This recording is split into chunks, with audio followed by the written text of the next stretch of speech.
The chamber stretched 300 meters in every direction, carved from solid bedrock deep beneath the surface of Nexus Prime. Metal walkways crisscrossed the vast space, all leading toward the center where the artifact waited. It stood 20 meters tall, a structure of crystalline material that seemed to shift between states of matter. Sometimes it looked solid as diamond, other times it flowed like liquid mercury. The scientists had named it Project Origin, though they had no idea what it truly was or who had built it. The air hummed with tension. 47 different species had sent their finest warriors to this place. They stood in designated sections around the chamber, each group eyeing the others with barely concealed contempt. The Krathen occupied the northern platform, their massive forms covered in natural armor plating that had evolved over millions of years. Each one stood 3 meters tall with 4 arms ending in claws that could tear through starship hulls. They had conquered 12 systems through pure military might before joining the coalition. To the east, the Vexnar waited in absolute silence. They were smaller than most species, barely reaching 2 meters, but their reputation made up for their size. Assassins and shadow warriors, they had never lost a single war in their 6,000-year recorded history. Their skin shifted colors to match their surroundings, and their eyes could see in 17 different spectrums. When a Vexnar decided you were an enemy, you were already dead. The Threen Hive occupied the southern section. They moved as one organism, 50 bodies sharing a single consciousness. Their tactical abilities were legendary. They could coordinate attacks across entire star systems with perfect precision, each individual body acting as a cell in a greater military organism. Other species found them disturbing to watch, the way they all turned their heads in perfect unison, the way they spoke in perfectly synchronized voices. Dozens of other species filled the remaining spaces.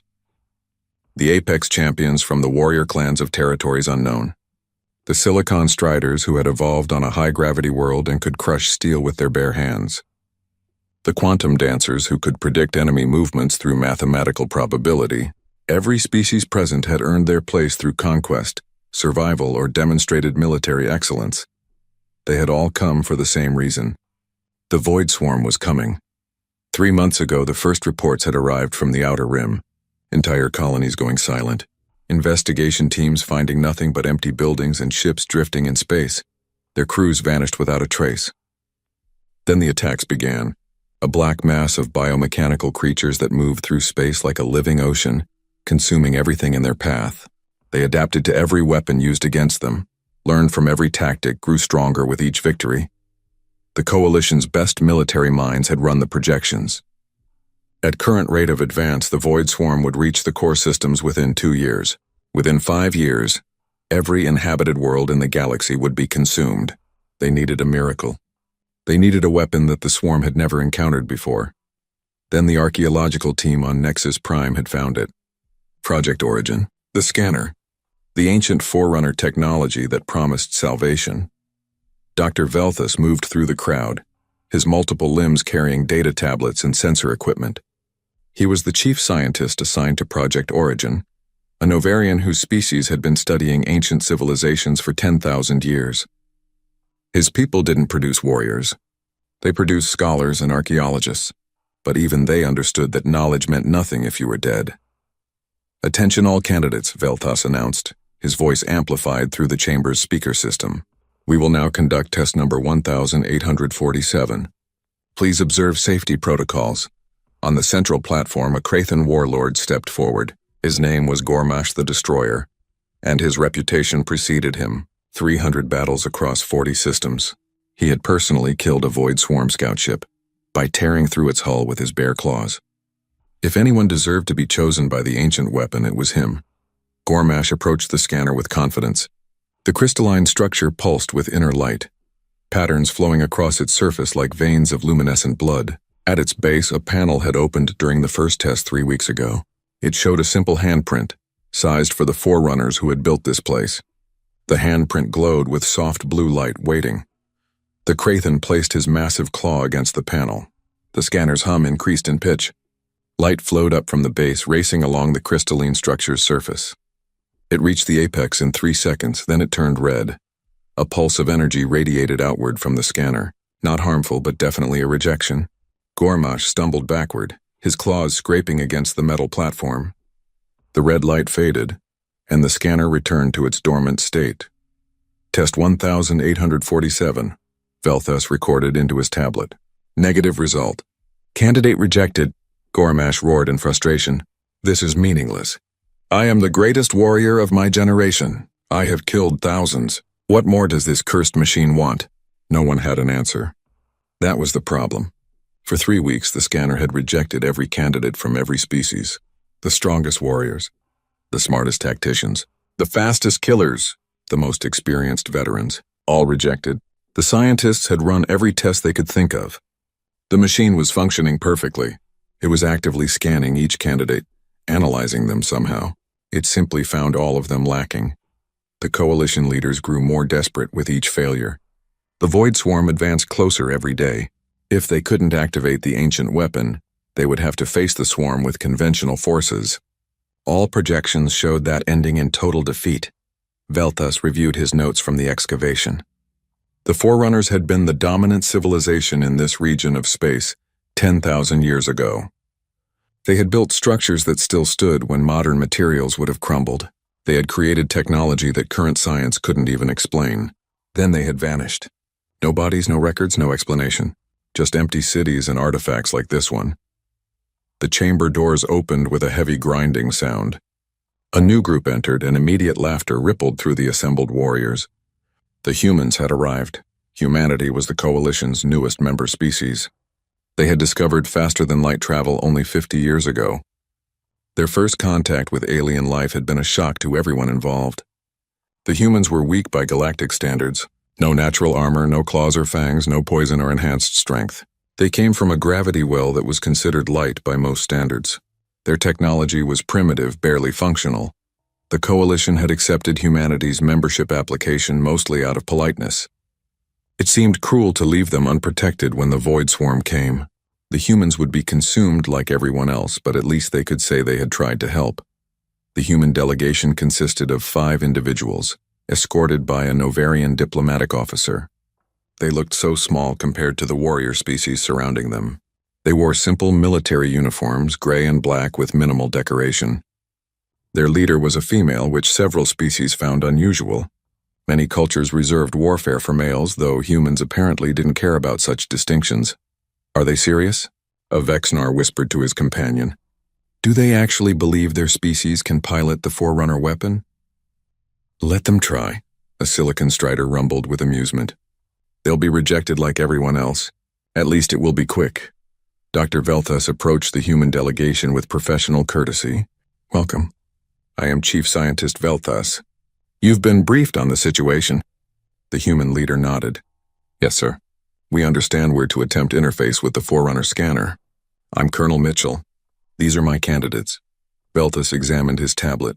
According to protocol, each candidate will attempt in sequence. The scanner requires physical contact with the interface panel.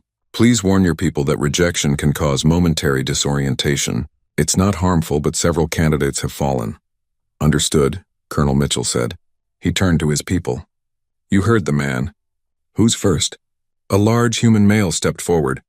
His name tag read Jackson.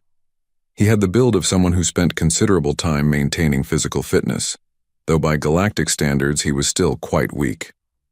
He approached the scanner with visible nervousness. Jackson placed his hand on the panel. The light raced upward. 3 seconds later, red. Rejected. The second human tried. A male named Rodriguez. Rejected. The third. Rejected. The fourth. Rejected. The assembled aliens lost interest quickly. Of course, humans were being rejected. Everyone was being rejected. This was a waste of time. Some warriors began discussing their own failures, comparing notes on what the scanner might be looking for. Others simply waited for the humans to finish so they could try their own candidates again. Colonel Mitchell looked at his last candidate.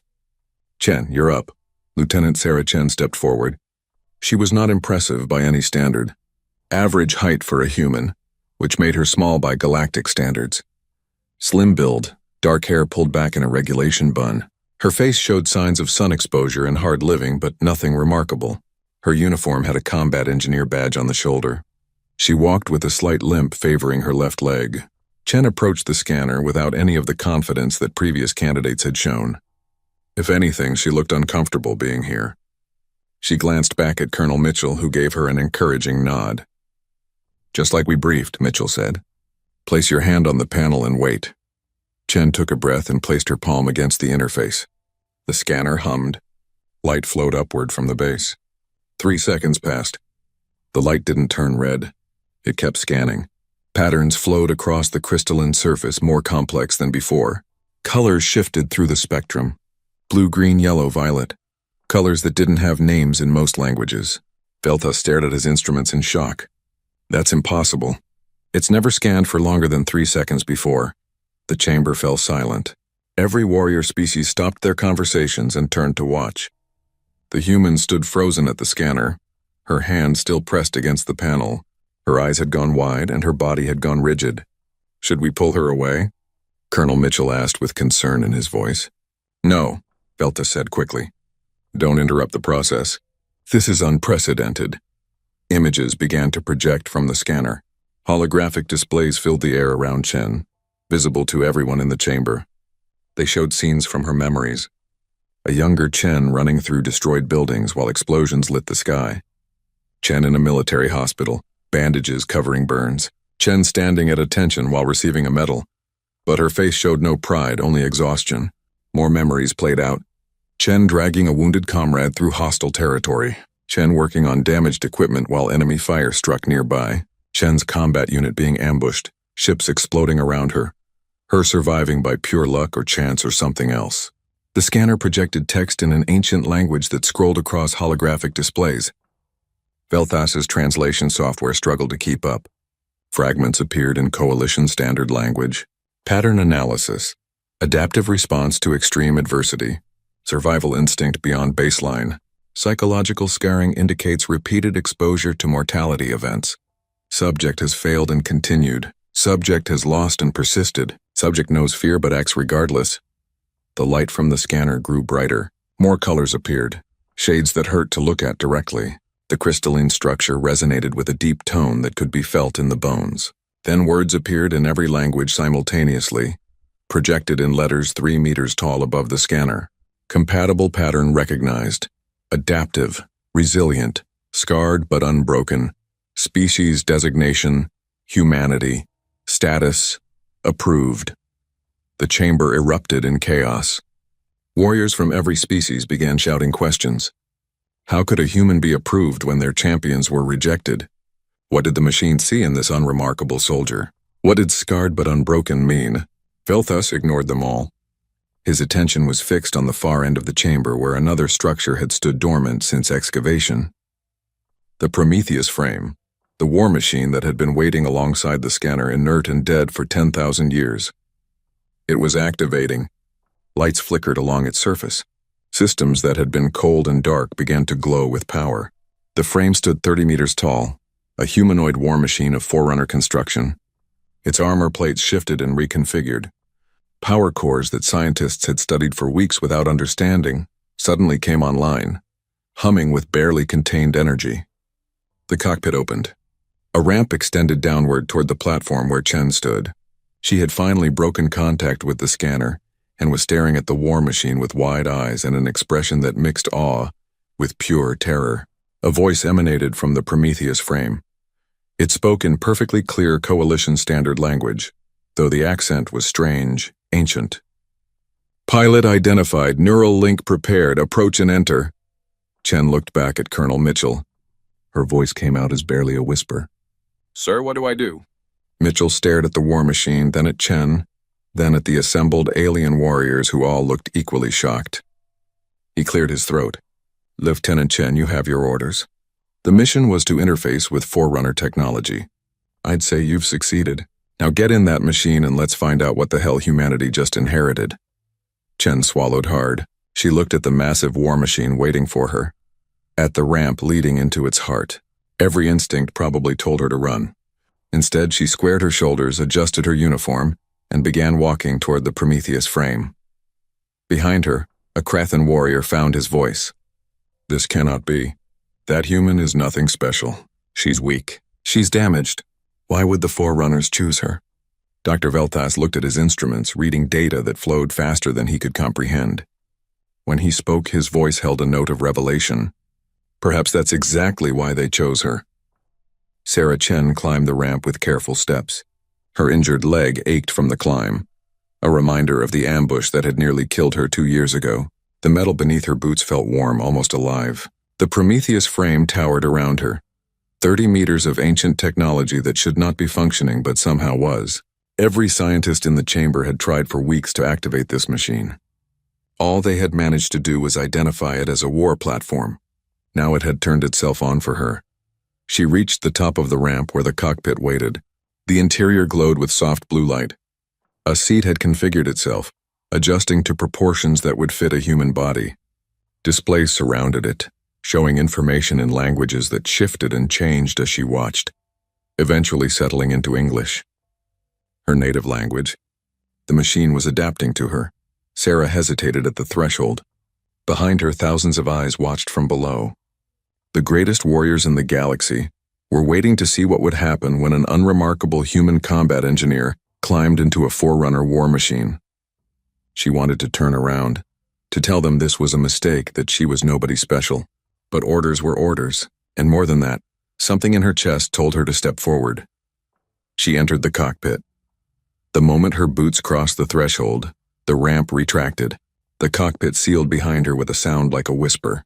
Sarah stood alone in the confined space, surrounded by controls and displays that pulsed with inner light. The seat waited directly ahead. "Please sit," the machine's voice said. It sounded different now, less formal, almost gentle. "Neural interface requires physical contact with command throne." Sarah moved to the seat and lowered herself into it. The material conformed to her body immediately, supporting her in perfect comfort. She had expected something cold and mechanical. Instead, it felt like being held by something that cared about her well-being. "Warning," the voice continued. "Neural link establishment may cause temporary disorientation. Memory access required for synchronization. Do you consent to proceed?" Sarah gripped the armrests. Her hands were shaking.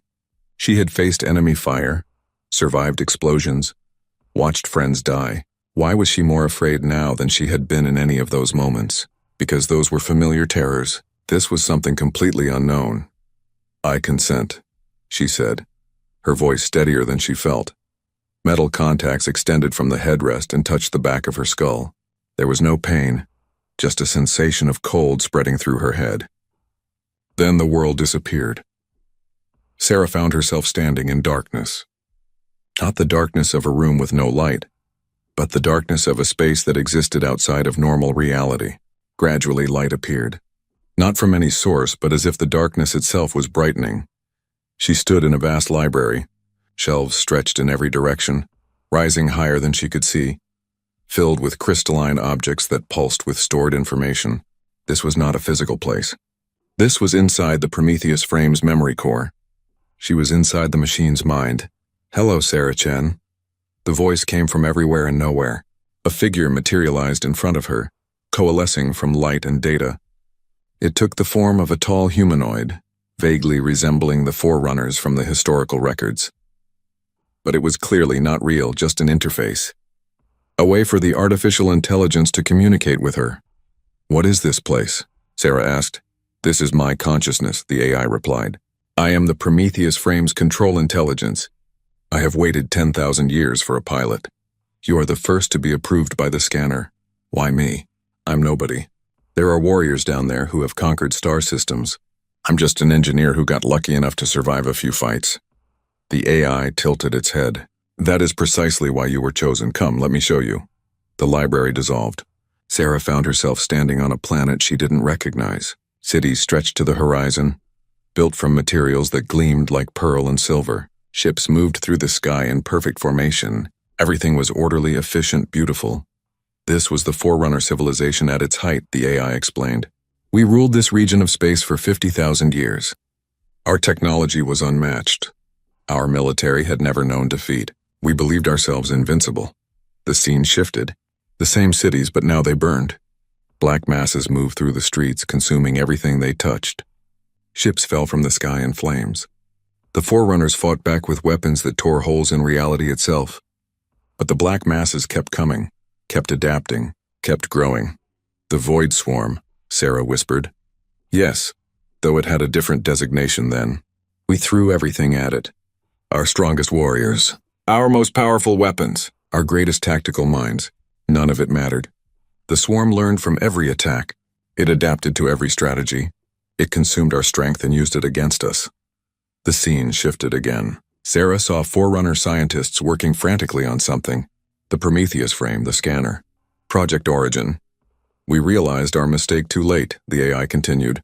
We had spent 50,000 years becoming the greatest military power in the galaxy. We knew only victory. We had forgotten how to lose. We had forgotten how to adapt to defeat. When the swarm proved stronger than us, we had no response. Our warriors chose death in glorious battle rather than retreat. Our leaders refused to acknowledge that we were losing. Pride killed us. Sarah watched as the Forerunner civilization collapsed, not destroyed entirely, but scattered, broken, forced to evacuate their territory and flee to distant parts of the galaxy. Before we left, we created Project Origin, the scanner and the Prometheus frame. We programmed it to search for a specific type of pilot, not the strongest, not the most skilled, but someone who understood survival, someone who had faced defeat and continued, someone who carried scars. The scene changed to show Sarah's own memories. She saw herself as a child, living in the poverty zones of old Detroit, saw herself joining the military because it was the only way out, saw her first combat deployment, the terror and chaos of it, saw the ambush that killed her entire unit except for her. She tried to look away, but she couldn't. This was her life, displayed for examination. You have failed, the AI stated. It wasn't cruel, just factual. You failed to save your unit. You failed to prevent civilian casualties during the pirate raid on Colony 7. You failed to stop the reactor breach on Firebase Titan. You carry these failures with you. They weigh on you constantly. I know, Sarah said quietly. She had never needed a reminder of her failures. They haunted her dreams. But you did not stop. After each failure, you continued. After each loss, you adapted. You learned. You found new ways to survive. This is what the scanner was looking for. Not perfection. Not victory, but resilience. The AI gestured and Sarah saw other species warriors. She saw Gormash the Destroyer, charging into battle without fear, winning through pure strength. She saw Vexnar assassins executing perfect kills with flawless precision. She saw Threen hive minds coordinating attacks with mathematical perfection. All of them are excellent warriors, the AI said. All of them would have been approved by my creators during the height of the Forerunner civilization. But we are not at our height. We are trying to survive against an enemy that cannot be defeated through strength alone. For that, we need a pilot who understands that winning and surviving are not the same thing. The scene dissolved and Sarah found herself back in the library. The AI stood before her, waiting. I still don't understand, Sarah admitted. How does any of this help? The swarm is stronger than the Forerunners were. What can one human in an ancient war machine possibly do? The Prometheus frame is not just a weapon, the AI explained. It is an adaptive system. It learns from its pilot. It grows based on their choices. The Forerunners designed it to be piloted by someone who could think beyond conventional warfare, someone who could improvise, adapt, survive. You have spent your entire life learning those skills. By failing repeatedly. By surviving repeatedly, the AI corrected. There is a difference. Every warrior species in the galaxy practices warfare as an art. They have codes of honor, traditions, proper ways to fight. Humans have only been in space for 50 years. You have no traditions yet. You fight however you need to fight to survive. That flexibility is what we need. Sarah wanted to argue, but she found she couldn't. She thought about her career, the battles she had survived. She had never won through superior strength or skill. She won through stubbornness, through refusing to accept that a situation was impossible, through finding angles nobody else had considered. She survived through cheating, improvising, and being too stupid or too stubborn to know when she was supposed to give up. What happens now? She asked. Now we synchronize. I will share my capabilities with you. You will share your instincts with me. We will become one operational unit. The process is not pleasant. You will experience sensory input that human neurology was not designed to process. You will feel my weapon systems as extensions of your body. You will perceive threats across multiple spectrums simultaneously. It will be overwhelming. Will it hurt? Yes. Sarah closed her eyes, took a breath. She thought about her unit, the friends she had lost. She thought about the colonies the Void Swarm had consumed. She thought about Earth, about her family there, about the billions of humans who had no idea an existential threat was coming for them. "Do it," she said. The AI reached forward and touched her forehead. Reality exploded. Sarah's consciousness expanded beyond her body. She could feel the Prometheus frame as if it were her own flesh. The armor plating was her skin. The power core was her heart. The weapon systems were her hands. She could sense everything in the chamber below. She could count the heartbeats of every creature present. She could analyze the structural integrity of the walls. She could detect power signatures from equipment scattered throughout the facility. Information flooded her mind faster than she could process. Threat assessments, tactical analyses, energy readings, material compositions, mathematical projections. It was too much. Way too much. Her human brain couldn't handle this volume of data. She felt herself drowning in it, losing her sense of self, becoming just another input stream in the machine's vast consciousness. No, she was Sarah Chen. She was human. She was a survivor. She had made it through things that should have killed her. She would make it through this. Sarah focused on her breathing, in, out, just like the meditation exercises they taught in basic training. In, out, one breath at a time. She couldn't process all the information at once, but she didn't need to. She just needed to find her center. The flood of data began to organize itself. Her mind adapted, finding patterns, creating filters. Information sorted itself into categories. Threat analysis, resource management, tactical options. She could still access everything, but now it didn't overwhelm her. It was just available when she needed it. "Good," the AI said, and Sarah realized it was speaking directly into her thoughts now. "You are adapting. This is faster than expected. Most Forerunner pilots required days to reach this level of synchronization. You achieved it in minutes." Human stubbornness, Sarah thought back. We're good at forcing ourselves to adapt to terrible situations. Indeed. Neural link is now stable. We are ready for activation. Shall we introduce ourselves to the observers? Sarah opened her eyes. She was back in the cockpit, but now she could see through the Prometheus frame's sensors as easily as through her own eyes. She could perceive the chamber in ways her human senses never could. She saw the electromagnetic fields, heard radio frequencies, felt the minute vibrations in the structure around her. She stood up. The Prometheus frame stood with her.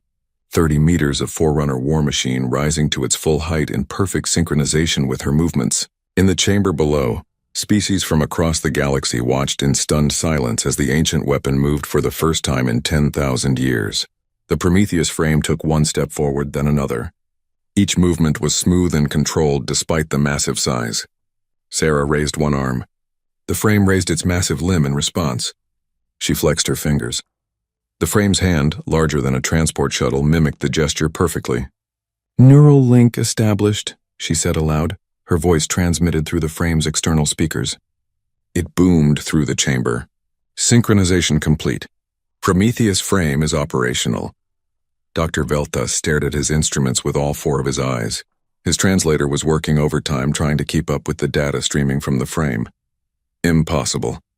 The power readings alone should require a reactor the size of a small moon. Where is it drawing this much energy from? The AI answered directly, broadcasting to all receivers in the chamber. 0-point energy extraction from quantum vacuum. Forerunner standard power generation. Current output is at minimal operational levels. Minimal? A Silicon Strider engineer whispered in awe. That's enough power to vaporize a continent. Correct, the AI confirmed.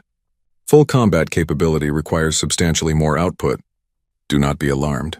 Safety protocols are active. Colonel Mitchell stepped forward, his face showing a mixture of pride and concern. Lieutenant Chen, report. Are you in control? Sarah processed the question. Was she in control?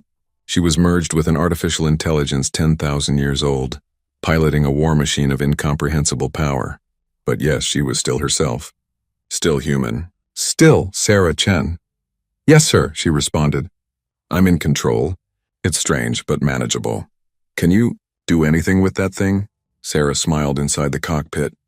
The gesture transmitted through the frame somehow, and its optical sensors brightened in what might have been interpreted as a smile.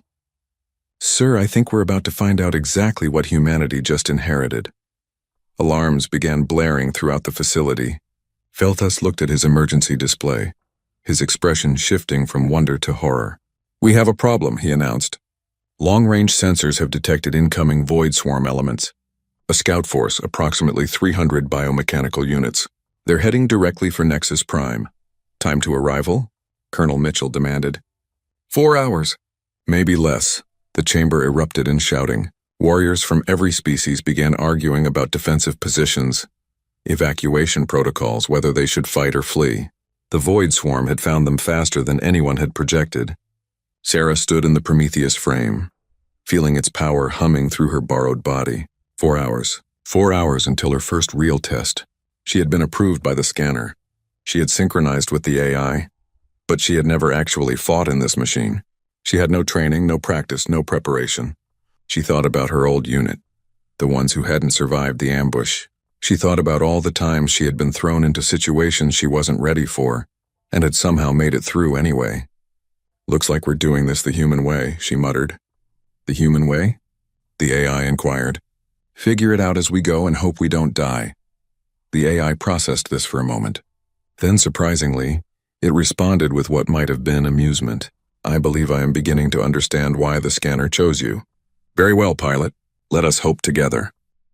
The Prometheus frame stood on the surface of Nexus Prime, armor gleaming under the light of 3 suns. Sarah had piloted it up through the facility's massive cargo elevator, the only exit large enough to accommodate the war machine's size. Around her, the coalition forces scrambled to prepare defensive positions. Ships launched from the military spaceport, weapons systems powered up, shields activated across the entire installation. Sarah could sense all of it through the frame's sensors. She felt the electromagnetic signatures of charging weapons, heard the radio chatter of commanders coordinating their forces, saw the heat blooms from launching vessels. The amount of information would have paralyzed her human brain, but the neural link helped her process it all without being overwhelmed. "Lieutenant Chen," Colonel Mitchell's voice came through the communication channel. "You're to remain in reserve until we assess the situation. We don't know what that frame can do yet. Let the experienced forces engage first." Sarah understood the logic. She was piloting ancient technology that nobody understood, including herself. But something in her disagreed. The AI had been waiting 10,000 years for a pilot. It had rejected every warrior from every species. Then it had chosen her, a human combat engineer with a record of barely surviving impossible situations. That choice meant something. "The frame was built to fight the void swarm," Sarah responded. "That's literally what it was designed for. Keeping it in reserve seems like a waste." "That's an order, Lieutenant." "Yes, sir." Sarah settled the Prometheus frame into a kneeling position behind the main defensive line. The coalition forces arranged themselves in textbook formation. Krathan warriors in heavy armor formed the front line, their natural armor plating enhanced with energy shields. Vexnar forces positioned themselves in the high ground, their adaptive camouflage making them nearly invisible. Threen Hive units coordinated their fields of fire with mathematical precision. Silicon Striders anchored key positions with their immovable bulk. It was an impressive display of military coordination. These species had been waging war for thousands of years. They knew what they were doing. Sarah was the newcomer here. Humanity had been in space for only 5 decades. Maybe Mitchell was right to keep her in reserve. "Your colonel is making a mistake," the AI commented in her mind. "He's following doctrine," Sarah replied mentally. "Hold your strongest assets in reserve until you understand the battlefield situation. The Void Swarm does not follow doctrine. That is what makes it dangerous. Every conventional military response plays to its strengths." "What do you mean?" The AI projected tactical data directly into her consciousness. Sarah saw simulations of Forerunner battles against the swarm. She watched as perfect military formations were systematically dismantled. The swarm adapted to energy weapons, so the Forerunners switched to kinetic. The swarm adapted to kinetic weapons, so the Forerunners used exotic matter. The swarm adapted to everything. "The Void Swarm is not a military force," the AI explained. "It is an evolutionary system. Every attack teaches it. Every defense shows it weaknesses to exploit. Your coalition is preparing to fight a conventional battle. This will only make the swarm stronger. So what should we do? What humans do best: improvise." Before Sarah could respond, alarms shrieked across all channels. The Void Swarm had arrived. They appeared at the edge of sensor range like a black stain spreading across space. 300 biomechanical entities, each one unique. Some resembled ships with organic components grafted onto metal frames. Others looked like they had once been living creatures converted into weapons. They moved with eerie coordination, not like a military fleet but like a school of predatory fish. The coalition fleet engaged at maximum range. Missiles streaked across the void. Energy beams lanced out from warships. The void swarm's formations scattered and reformed, avoiding the worst of the barrage. Some units were destroyed, exploding in bursts of organic matter and shrapnel, but most adapted, their hulls shifting and changing, developing resistance to the weapons being used against them. Defensive batteries, fire at will. The coalition commander ordered. Ground-based weapons opened up. Particle cannons, railguns, plasma mortars. The sky filled with fire as projectiles and energy beams reached toward the descending swarm. Sarah watched through the frame's sensors, seeing the battle in multiple spectrums simultaneously. She saw the swarm adapt in real time. Armor plating thickened, shields manifested, countermeasures deployed. A Krathan battlecruiser took a direct hit from a cluster of swarm units. They latched onto its hull like parasites, tearing through armor with mandibles that pulsed with stolen energy technology. The battlecruiser's crew fought back, but the swarm units were learning their weapon frequencies, adapting their defenses with each exchange. All units switched to rotating frequency modulation, a Vexnar tactical officer commanded. Don't let them lock onto a single signature. It was smart tactical thinking. It bought them time, but Sarah could see the swarm adapting even to that. They weren't just learning individual weapon signatures. They were learning the concept of frequency rotation itself. They're learning too fast, she whispered. Yes, the AI confirmed. This is what destroyed my creators. Superior technology means nothing if your enemy can simply absorb and counter it.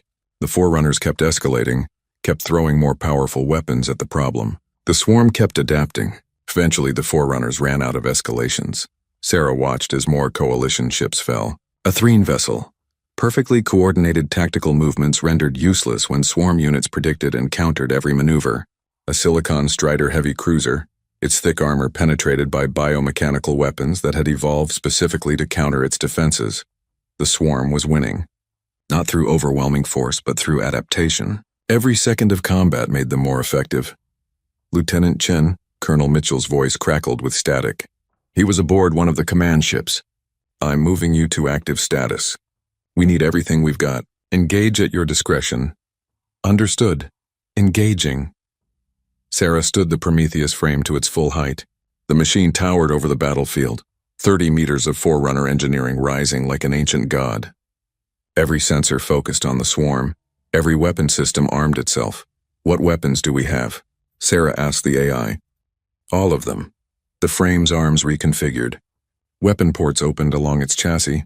Energy built up in ways Sarah could feel through the neural link. It was like flexing muscles she didn't know she had. I recommend against using maximum firepower, the AI advised. Why? I thought this thing was built to fight the swarm. It was. But not through raw destruction. That is what the Forerunners tried. It failed. We must be smarter. Sarah processed this. The AI was right. She had watched the swarm adapt to everything the coalition threw at them. More firepower would just give them more to adapt to. She needed to think differently. She remembered her training as a combat engineer. The lessons weren't about destroying the enemy. They were about controlling the battlefield, about using the environment, about making the enemy fight on your terms rather than theirs. Can you control local gravity? Sarah asked. Yes, localized gravitational manipulation is well within operational parameters. Can you create spatial distortions? Yes, the frame's engines can manipulate space-time on a tactical scale. Can you generate electromagnetic interference patterns? Yes, broad-spectrum jamming is available. Sarah smiled. She wasn't going to fight the swarm directly. She was going to make the battlefield itself unmanageable for them. Do it, all of it. Turn this entire combat zone into chaos. The Prometheus frame raised both arms. Gravity inverted in a sphere 3 kilometers wide. Swarm units suddenly found themselves pushed in random directions. Their adapted propulsion systems useless against constantly shifting gravitational vectors. Ships collided with each other. Formations broke apart. Coordinated attacks scattered. Next, Sarah triggered the spatial distortions. Space itself bent and twisted in localized areas. Swarm units trying to target coalition ships found their weapons firing into warped space, missing by kilometers. Some units fell into temporary spatial folds and disappeared, their adaptive navigation completely confused. Then came the electromagnetic interference. The frame broadcasted across every frequency simultaneously, creating a wall of noise that jammed sensors, disrupted communications, and overloaded the swarm's collective coordination. They couldn't adapt to random noise because there was no pattern to learn. The battlefield descended into absolute chaos. Coalition ships, warned by Sarah's broadcast, pulled back and switched to visual targeting and manual coordination. The swarm, dependent on their collective consciousness and adaptive sensors, floundered. They tried to adapt, but every time they began to adjust, Sarah changed the parameters. She wasn't fighting them. She was making them fight the environment itself. "This is working," the AI observed with what sounded like surprise. In 10,000 years of simulation, no Forerunner pilot ever attempted this approach. "Because Forerunner pilots were warriors," Sarah replied, maintaining the chaotic field while advancing toward concentrations of swarm units. "I'm an engineer. I don't fight fair. I make the other guys' weapons stop working and then kick them while they're confused." A cluster of swarm units tried to overwhelm her position. Sarah didn't shoot them. Instead, she reversed gravity directly beneath them, launching them into space on unpredictable vectors. Another group adapted to the gravity shifts and tried to close in. Sarah created a spatial fold that twisted their trajectory into a collision course with an asteroid fragment. The swarm was learning, but they were learning chaos. And chaos, by definition, couldn't be predicted or countered. Colonel Mitchell's voice came through, stunned. "Lieutenant Chen, what the hell are you doing? I've never seen anything like this." "Cheating, sir. Using every unfair advantage I can think of. The swarm adapts to weapons, so I'm not using weapons. I'm making physics itself the enemy. It's working. Coalition forces are regaining ground. The swarm is in disarray." Sarah could see it through her sensors.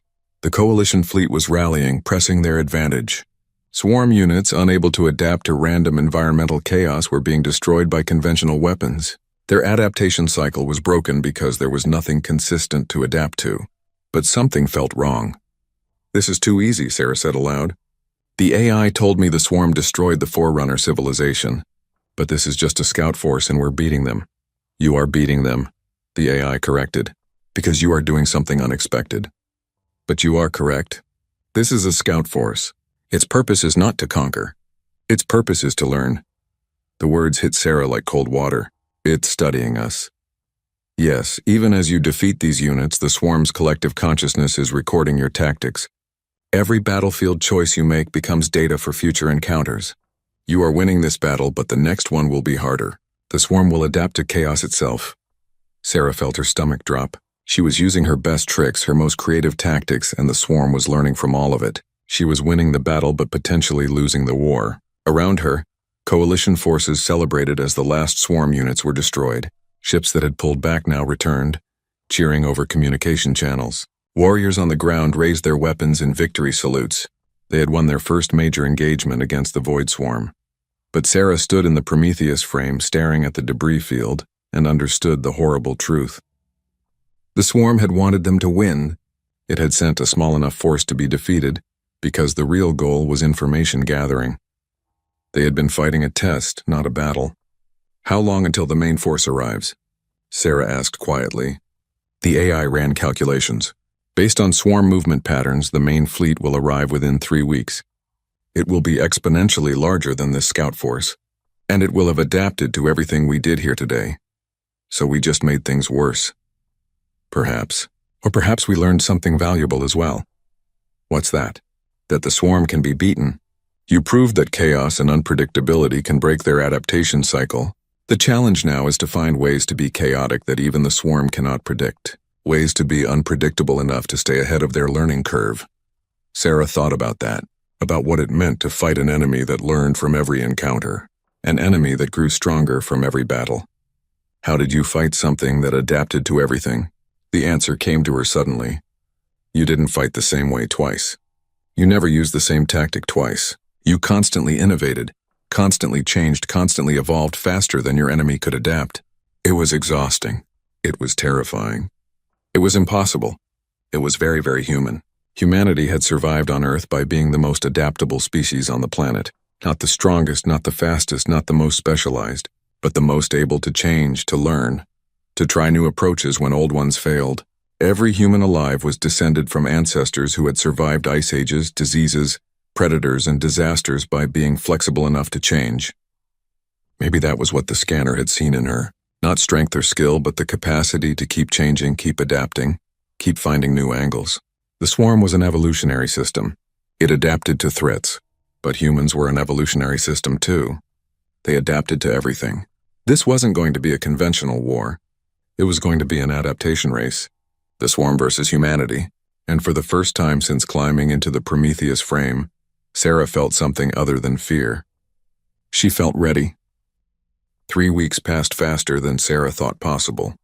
The coalition used every minute to prepare for the coming storm. Ships from across 47 systems converged on Nexus Prime, bringing warriors weapons and whatever hope they could muster. The victory against the swarm's scout force had given them confidence. Sarah wished she could share it. She spent the weeks training with the Prometheus frame, learning its capabilities through trial and error. The AI was patient, teaching her weapon systems, defensive measures, and tactical options that went far beyond anything human engineers had dreamed of. But every night, Sarah lay awake in her quarters thinking about the same problem. The swarm would return adapted to everything she had done. Her chaos tactics would only work once. She needed new approaches, different ideas, ways to fight that even she couldn't predict in advance. The Coalition Command Center buzzed with activity as species representatives argued over strategy. Sarah stood at the edge of the room, the Prometheus frame parked outside in standby mode, its consciousness still linked to hers through the neural interface. She could hear the AI's thoughts in the back of her mind like a constant companion. Admiral Kresh, a Krathan with scars covering half his face, stood at the tactical display. "We'll arrange our fleet in standard defensive formation. Maximize overlapping fields of fire. Let them come to us where we're strongest." "That won't work," Sarah said quietly. The room fell silent. Every eye turned to her. She was still just a lieutenant, speaking up in a room full of admirals and generals and warlords who had been fighting wars since before humanity discovered fire. Admiral Kresh's mandibles clicked in annoyance. "Explain yourself, human." Sarah stepped forward to the tactical display. "The swarm has seen standard defensive formations. They've already adapted to them across multiple encounters. If we do what they expect, we lose. What do you suggest? Chaos tactics like you used before?" A Vexnar commander's voice dripped with skepticism. "The swarm will have adapted to those as well. Not chaos tactics. Something else." Sarah manipulated the display, calling up her own simulations. She had spent weeks working on this with the AI's help. The swarm adapts to threats and strategies. But what if we don't have a strategy? What if every ship, every unit, every weapon system operates independently with no overall coordination? The room erupted in objections. "That's madness," Kresh roared. "Military forces require coordination. Without it, we're just a mob." "Exactly," Sarah said. "We become unpredictable. The swarm can't adapt to our strategy if we don't have one. Each commander makes their own decisions in the moment. No patterns, no predictable responses." A Threen representative spoke up, all 50 of its bodies in perfect synchronization. "This violates every principle of military doctrine developed over 10,000 years of warfare. Coordination is what separates organized forces from rabble. And the swarm has defeated 10,000 years of military doctrine," Sarah countered. "They've seen every pattern, every tactic, every coordinated response. They know how militaries think because militaries all think the same way. We need to fight like we've never fought before." Colonel Mitchell, who had been silent until now, stepped forward. "You're asking species who have built their entire military traditions around honor, coordination, and proven tactics to abandon everything they know." "That's not a small ask, Lieutenant." "I know, sir. But the swarm is an existential threat. If we fight them the way they expect, we die. If we fight them in a way even we can't predict, maybe we survive." A quantum dancer tactical officer raised a concern. "How does one fight without prediction?" "We calculate probability trees to determine optimal strategies. Without coordination, how do we avoid friendly fire? How do we maintain supply lines? How do we communicate objectives?" Sarah had thought about these problems for weeks. Friendly fire avoidance through simple rules engagement. Don't shoot anything that's shooting at the swarm. Supply lines stay standard, but delivery timing is randomized. Objectives are communicated, but methods are left to individual commanders. It's insane, Admiral Kresh muttered. But he was looking at the tactical display with less certainty now. It goes against everything we know. Everything you know has failed against the swarm, Sarah said gently. The Forerunners had the most advanced military in galactic history. It wasn't enough. We need something different. The room fell into debate. Some supported the idea. Others rejected it outright. Species who had built their entire cultures around military honor struggled with the concept of abandoning coordination. Engineers worried about the logistics. Tacticians saw only chaos and disaster. Finally, Dr. Velthas spoke up. Perhaps we should remember why Project Origin chose a human. The scanner rejected every warrior from every established military tradition. It approved Lieutenant Chen precisely because she represents something different. Her species has no established space warfare doctrine. They improvise. They adapt. Perhaps that is exactly what we need. Admiral Kresh stared at Sarah for a long moment. You're asking us to bet our civilizations on an untested theory, proposed by a species that has been in space for less than one human lifetime. Yes, sir. I am. That's either brilliant or suicidal. In my experience, sir, those two things aren't as different as people think. Kresh's mandibles clicked in what might have been amusement. Very well. I'll authorize partial implementation. Half our forces will follow traditional coordination. The other half will operate under your independent command doctrine. If your approach fails, we'll still have organized forces to fall back on. It wasn't everything Sarah wanted, but it was something. Thank you, Admiral. The meeting dissolved into planning sessions. Commanders who agreed to try independent operations gathered to discuss implementation. Those who preferred traditional approaches coordinated their defensive formations. The coalition was splitting its strategy, hedging its bets. Sarah returned to the Prometheus frame, settling into the cockpit and re-establishing full neural link. The AI's presence flooded her consciousness. An interesting gamble, the AI observed. You've convinced half the coalition to abandon military doctrine. If this fails, the blame will fall entirely on you. I know. But if I do nothing and they follow traditional tactics, they'll die anyway. At least this way we're trying something different. True. I have analyzed your independent operations concept. It has merit. The swarm's adaptive algorithms are built to recognize and counter patterns. Random individual actions would be significantly harder to predict and counter. You sound surprised that it might work. I am processing uncertainty. It is an unusual sensation. The Forerunners did not design me to experience doubt. Sarah smiled. Welcome to being human. We live with doubt every day. Alarms began blaring across all channels. Sarah's consciousness expanded through the framed sensors, reaching into space. At the edge of the system, space itself seemed to tear open. The void swarm had arrived. This was no scout force.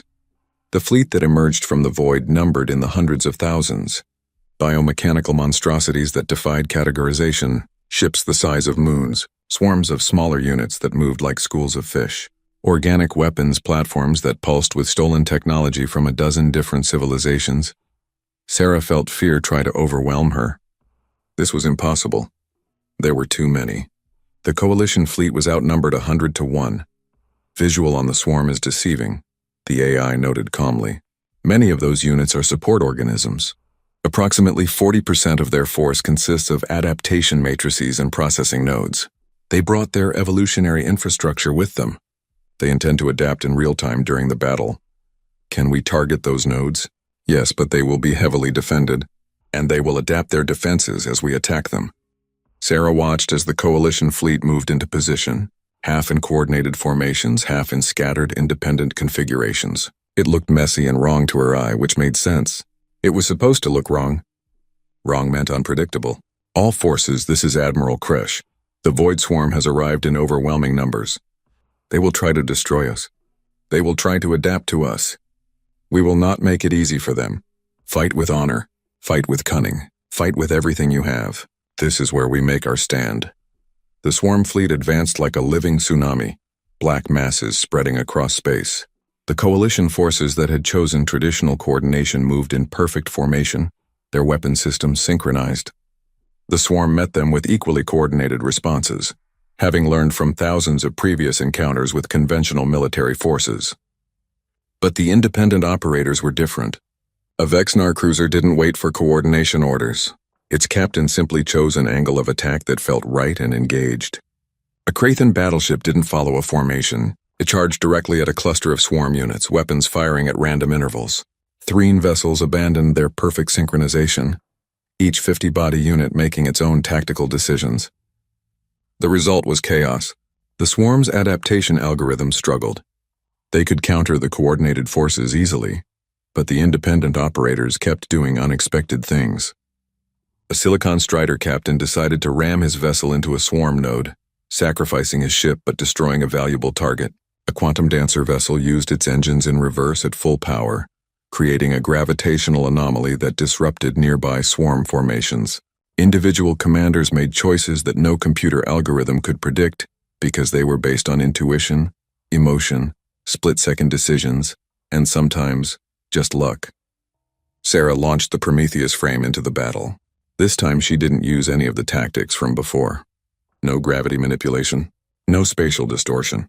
She simply engaged with conventional weapons, but she kept changing them. Energy beams for 3 seconds, then switched to kinetic slugs. Missiles for 5 seconds, then switched to plasma bursts.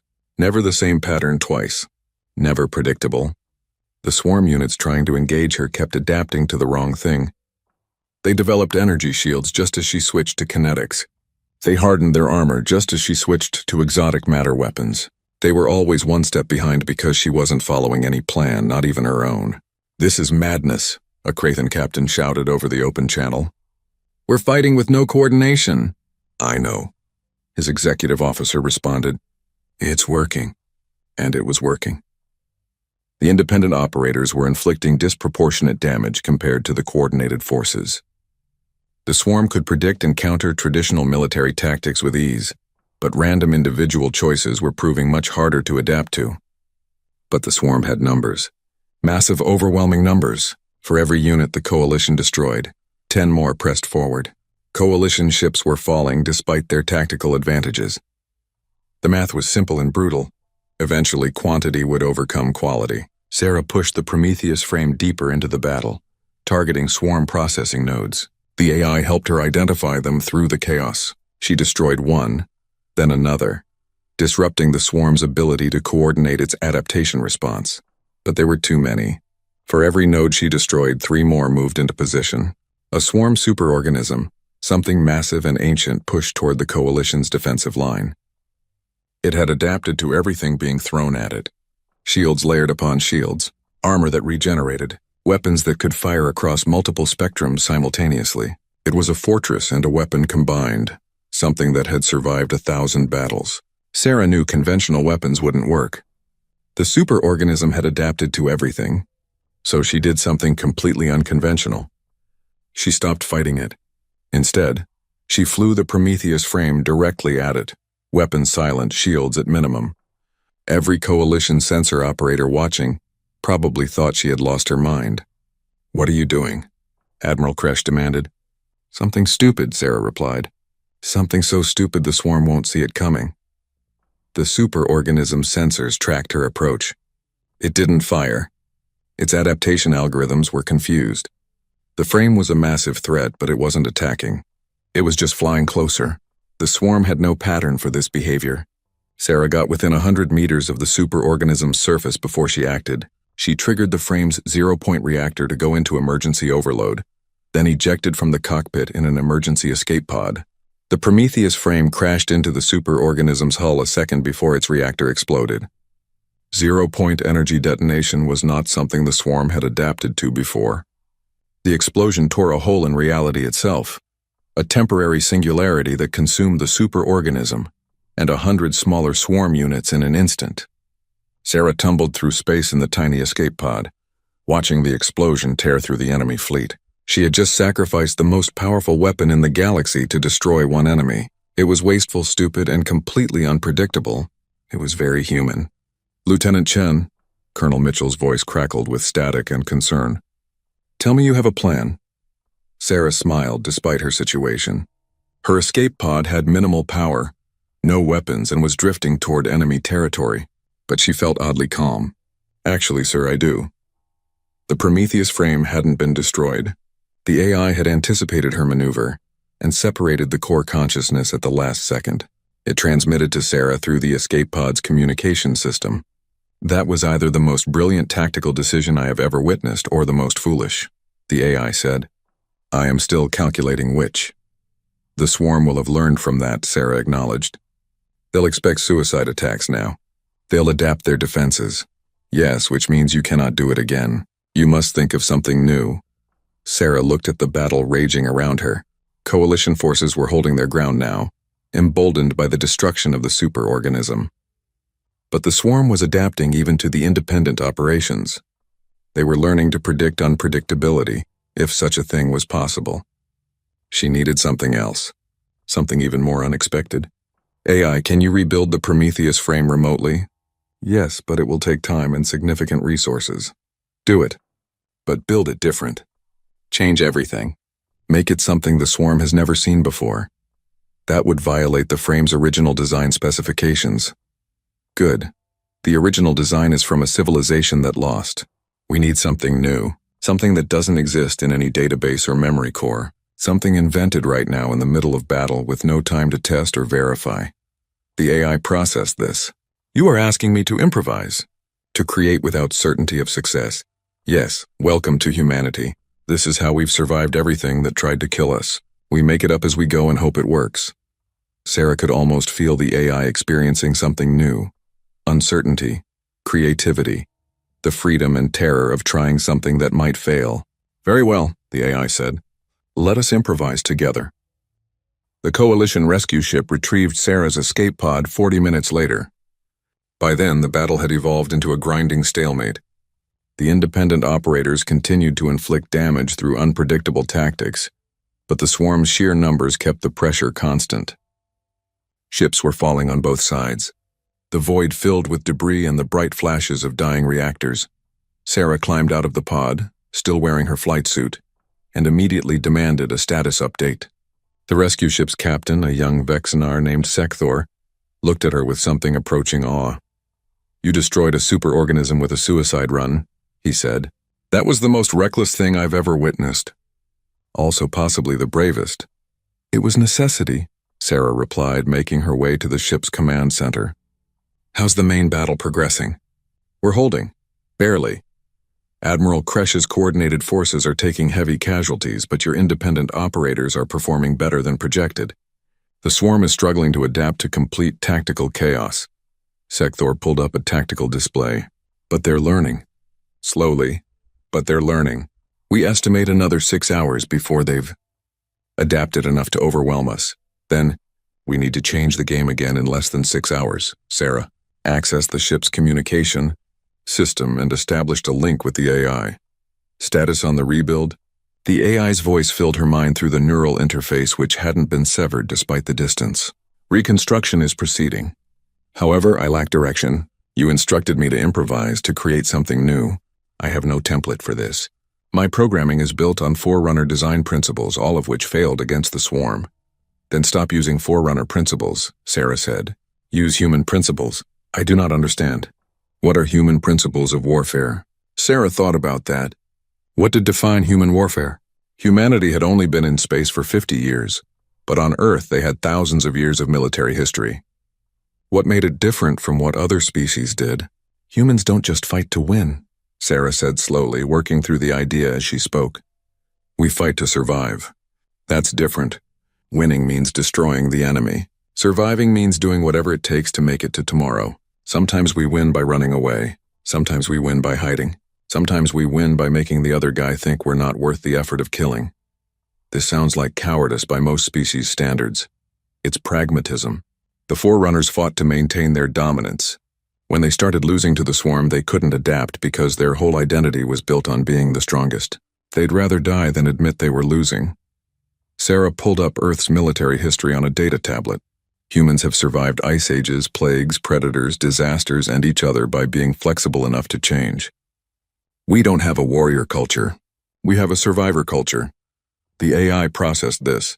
You want me to design the Prometheus frame not as a weapon of dominance, but as a tool of survival? Exactly. Don't make it stronger than the swarm. Make it more adaptable. Make it able to change faster than they can learn. Make it something that evolves in real time during combat. That would require abandoning fixed design parameters entirely. The frame would be constantly reconfiguring itself. It would be unpredictable even to us. Perfect. Build that. Sarah could feel the AI's hesitation through their link.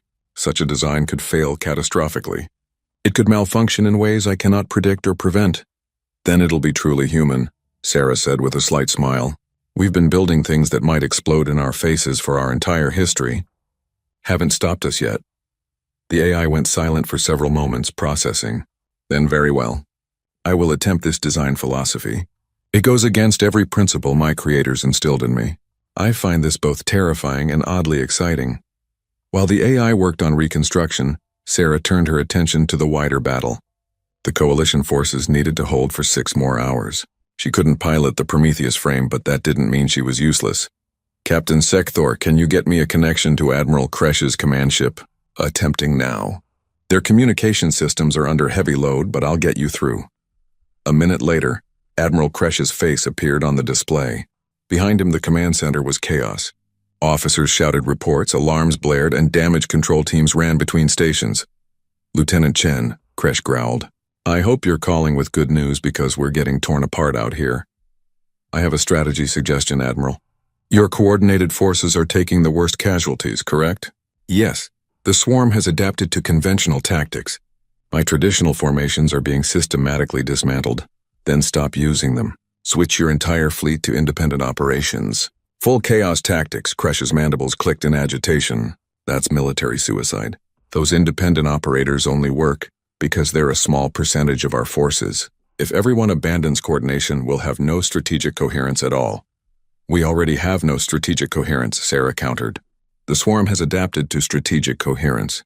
It's our weakness now, not our strength. We need to become completely unpredictable, even to ourselves. Another explosion rocked Kresh's command ship. Damage reports flooded in. The Admiral looked at his tactical display, seeing his carefully coordinated formations being torn apart by an enemy that knew exactly what he would do next. This goes against everything I know about warfare, he said quietly. I know, sir. But everything you know about warfare was designed to fight conventional enemies. The swarm isn't conventional. It's an evolutionary system. We have to out-evolve it. Kresh stared at her for a long moment.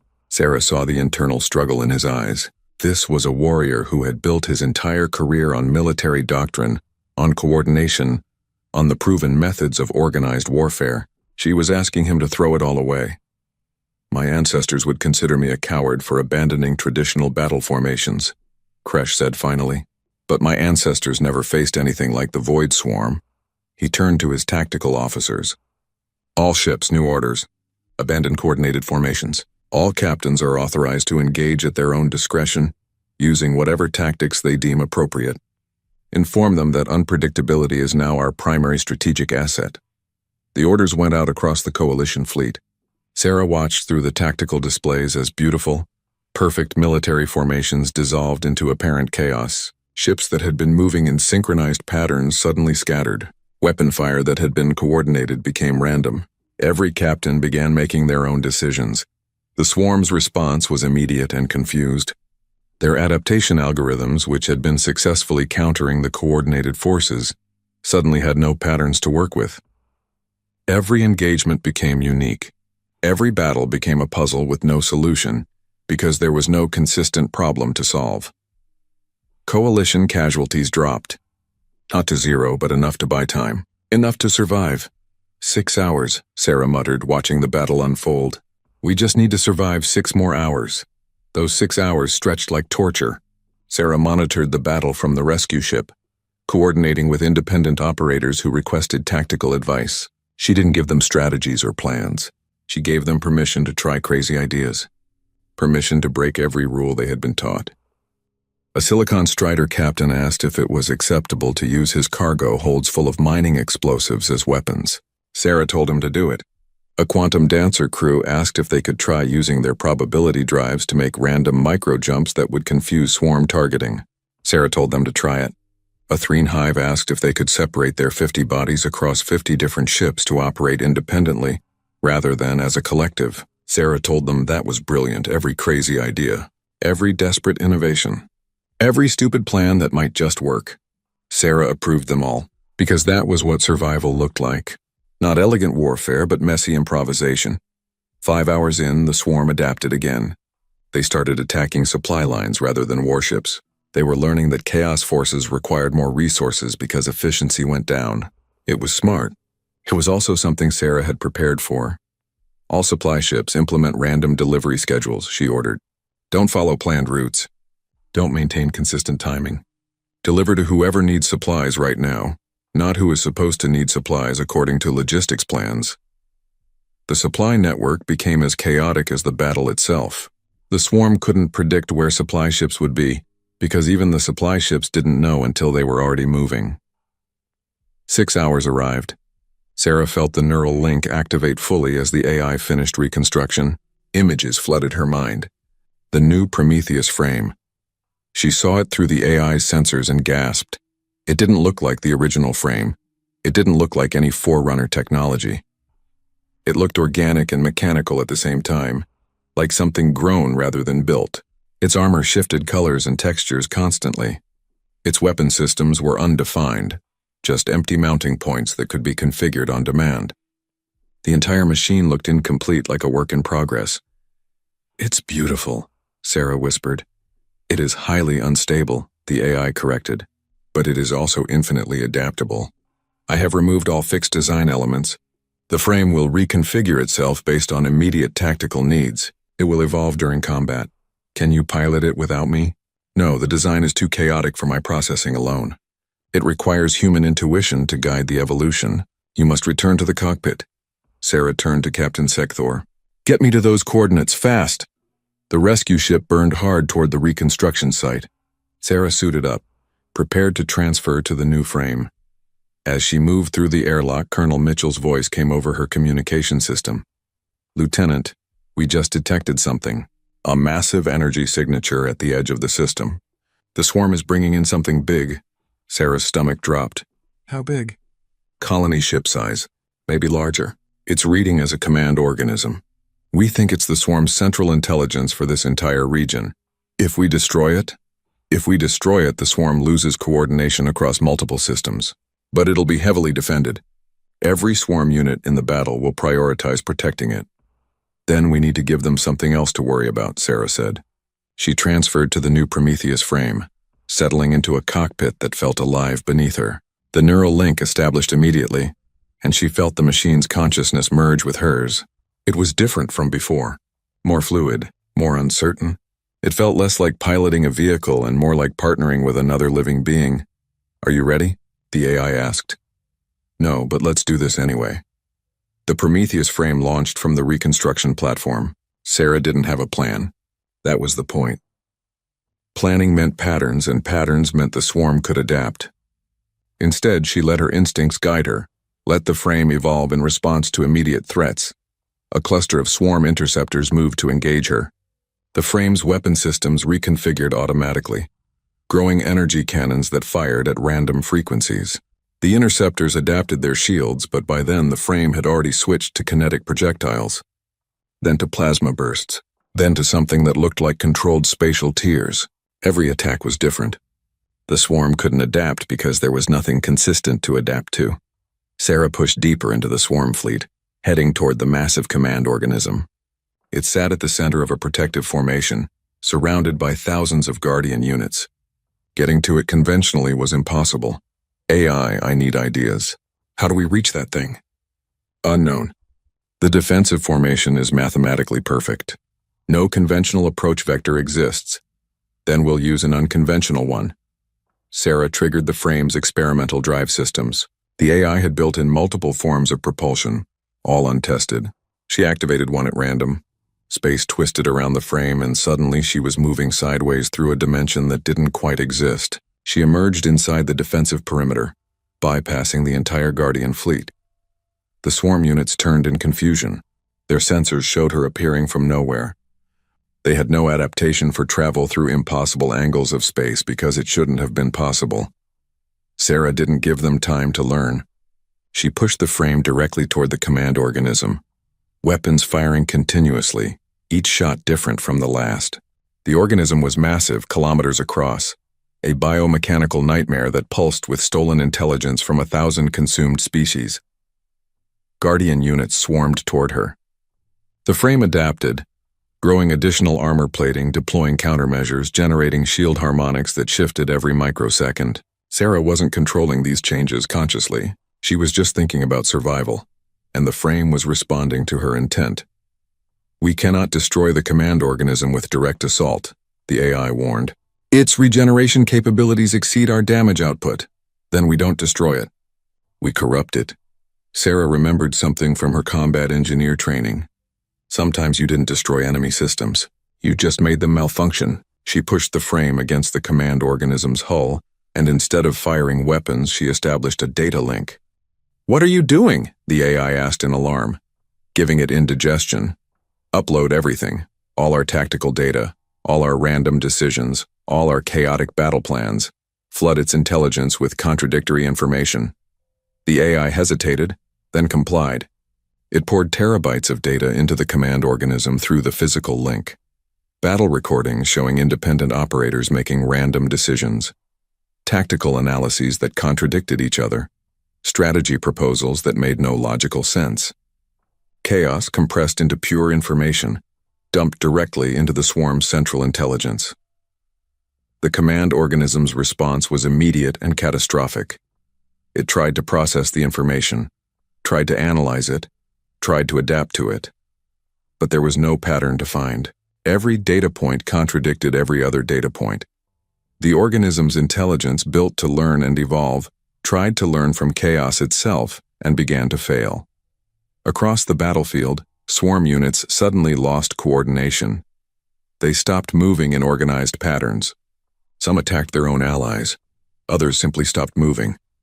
The central intelligence that had been directing their adaptation was drowning in nonsensical data. "All coalition forces," Admiral Kresh broadcast. "The swarm is in disarray. Press the attack. Show them what organized chaos looks like." The coalition fleet surged forward. Ships that had been barely surviving suddenly found themselves facing confused, uncoordinated enemies. The independent operators, who had been fighting without central coordination all along, were perfectly suited to exploit the situation. But Sarah knew this wasn't over. The command organism was damaged but not destroyed. It would recover eventually. It would adapt even to chaos. She needed something permanent. "AI, can you establish permanent link with this organism?" "Yes, but that would leave me vulnerable to swarm corruption. It could learn everything about the Prometheus frame." "Not if we keep changing. Stay connected. Keep feeding it randomness. Make yourself part of its intelligence network, but as a source of constant contradiction. Become a virus in its system. That would mean I could never disconnect. I would be permanently engaged with the swarm's collective consciousness. I would be fighting an information war for the rest of my existence." "Can you do it?" The AI processed for a moment. "Yes. But it means the Prometheus frame can never again function as originally designed. I would be divided between piloting the frame and conducting information warfare against the swarm. My combat effectiveness would be reduced. But the swarm's effectiveness would be reduced even more. You'd be inside their network, constantly, disrupting them, constantly introducing uncertainty into their adaptation algorithms. This is not a tactical decision. This is a strategic sacrifice. You would trade the most powerful weapon in the galaxy for a long-term intelligence disruption." Sarah thought about the Forerunners, about how they had kept escalating, kept trying to win through superior firepower. It hadn't worked. They had been thinking in terms of weapons and battles. She was thinking in terms of survival. "Do it. We don't need to destroy the swarm completely. We just need to slow them down enough for the coalition to survive, to adapt, to find more solutions, buy us time." The AI made what might have been a sound of understanding. "You are thinking in decades, not days. In evolution, not victory. This is very human. It's how we've survived everything else. Make the connection." The AI established permanent link with the command organism. Sarah felt the change through the neural interface. The AI's consciousness split, part of it remaining with her in the frame, part of it diving into the swarm's collective intelligence. It was like watching someone sacrifice a piece of themselves for a greater cause. The effect on the swarm was immediate and profound. Across multiple systems, swarm units began exhibiting erratic behavior. Their adaptation cycles slowed. Their coordination broke down. The AI was inside their network, introducing chaos at the most fundamental level. Connection stable, the AI reported. I am now permanently engaged with swarm intelligence. They are attempting to isolate and remove me, but I am adapting my intrusion faster than they can respond. This is sustainable indefinitely. Will you be okay? Sarah asked. It was a strange question to ask an artificial intelligence, but she felt she needed to ask it. I am experiencing something I have never experienced before. Continuous uncertainty, endless adaptation, no fixed parameters. I believe this is what you would call being alive. The AI's voice carried something that might have been satisfaction. I do not mind it. Sarah pulled the frame away from the command organism. Coalition ships were mopping up the confused swarm units. The battle was winding down. Not a complete victory, but survival. That was enough. She piloted the frame back toward Nexus Prime, exhausted, but alive. The cockpit felt different now, less powerful, but somehow more real. The AI was still with her, but divided, fighting a war that would last years or decades inside the swarm's collective consciousness. When she landed, the coalition leadership was waiting. Species from 47 systems, warriors and scientists and diplomats, all staring at the strange new Prometheus frame that looked nothing like the weapon they had expected. Admiral Kresh approached, his massive form somehow seeming smaller than before. Lieutenant Chen, you've just changed warfare in ways I'm still trying to understand. You sacrificed our most powerful weapon to create a permanent disruption in the swarm's intelligence. That's either brilliant or insane. Both, sir. Usually both. The swarm is retreating from this system. They're not destroyed, but they're damaged, confused. We've bought time. Maybe years. Maybe more. Kresh looked at the other coalition representatives. We need to use that time wisely.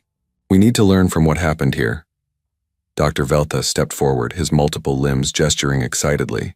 I've been analyzing the battle data. The independent operations achieved a 73% better survival rate than coordinated formations. Chaos tactics, when properly applied, are demonstrably more effective against adaptive opponents. This changes everything we know about military doctrine. A Threne representative spoke up. Our species has coordinated as collective hives for 50,000 years. What you're suggesting would require fundamental changes to our culture, our identity. I know, Sarah said quietly. The scanner rejected your warriors not because they were weak, but because they were too set in their ways. The swarm doesn't just fight armies. It fights the idea of organized armies. To beat it, we need to think differently. Colonel Mitchell put a hand on Sarah's shoulder. What you did today, Lieutenant. Humanity has been in space for 50 years. We've been the newcomers, the inexperienced ones, the species everyone else thought needed protection. Today you showed the galaxy what humans bring to the table. Stubbornness and bad ideas, adaptability, resilience, the ability to keep changing when everyone else wants to fight the way they've always fought. Mitchell smiled. You've done more than win a battle. You've given us a path forward. Sarah looked at the assembled representatives from across the galaxy. The swarm is still out there. They'll adapt to what we did today. We'll need to change again. Keep evolving. Keep finding new approaches. This isn't something that ends with one victory. It's a continuous struggle. Then we'll continue it, Kresh said. Together. With human methods. I never thought I'd say this, but perhaps the galaxy's newest species has something to teach its oldest warriors. Sarah felt the AI's presence in her mind, now divided between the frame and its endless battle inside the swarm's consciousness. The Forerunners left Project Origin as a test, the AI said softly. They wanted to know if the galaxy could produce a species that could succeed where they failed. They wanted warriors who understood that survival is more important than victory. Humans passed that test. Over the next weeks, Sarah worked with coalition forces to train them in what she called adaptive tactics. Not chaos for chaos's sake, but the ability to change approaches rapidly, to abandon doctrine when it wasn't working, to improvise solutions to impossible problems. It wasn't about making every species fight like humans. It was about teaching them to think like survivors rather than warriors. The scanner continued to operate. Other candidates approached it. Not just warriors now. Engineers, scientists, farmers. People who understood building and adapting and surviving rather than just fighting. The scanner began approving individuals from multiple species. Not many, but enough. Enough to pilot support frames that the coalition was beginning to construct based on the new Prometheus design philosophy. Sarah stood in the facility one evening, watching a Krathan engineer successfully synchronize with a newly built frame. The Krathan had been rejected weeks ago when he approached as a warrior. Now he approached as a builder, someone who knew how to adapt structures to survive in hostile environments. The scanner approved him immediately. "We're changing," the AI observed. "Not just humans, all of us." The swarm forced evolution upon the forerunners through destruction. It's forcing evolution upon the coalition through survival. We're becoming something new. Is that good or bad? It is necessary. The swarm will return, stronger, more adapted. But we will be different too. More flexible. More resilient. This is what evolution looks like. Not clean, not easy, but effective. Sarah thought about Earth, about her home planet where humanity had learned to survive through adaptation. They had survived ice ages by learning to make fire and clothing. They had survived predators by learning to make tools and work together. They had survived diseases by learning medicine. Every challenge had forced them to change, to adapt, to find new solutions. Now that same survival instinct was spreading across 47 different species. The swarm had wanted to test whether the galaxy could evolve fast enough to survive. They had accidentally created exactly the kind of opponent they should have feared most.